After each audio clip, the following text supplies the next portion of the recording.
ఆయన ముఖ్యమంత్రి అయిన మరుసటి రోజు, ఈయన డిప్యూటీ అయిన మరుసటి రోజు మన లోపలేసి తల్లాలండి. ఫ్యామిలీని మాట్లాడేది ఏంటండి రాజకీయాల్లో? దానికి ఈయన వత్తాసు పోయి మళ్ళా జైలుకు పోయి ఆయన ఇంద్రుడు చంద్రుడు. అతను ఏమి చేశాడు, కరప్షన్ ఏం చేశాడో వంశీ కానీ వీళ్ళెవరు నాకైతే తెలియదు. కానీ ఫ్యామిలీని తిట్టడం తప్పు.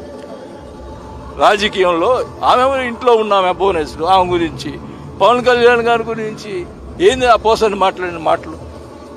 వాళ్ళని ఏంటంటే క్షమించేది? పవన్ కళ్యాణ్ గారితో మీరు కలిసినప్పుడు, ఆయనతో మాట్లాడినప్పుడు ఏమనిపించింది?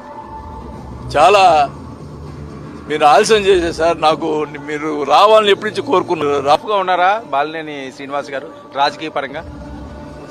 ఒక్కటండి, నేను నా రాజకీయ జీవితం అంతా రాజశేఖర్ గారిలో వాళ్ళు వచ్చాను.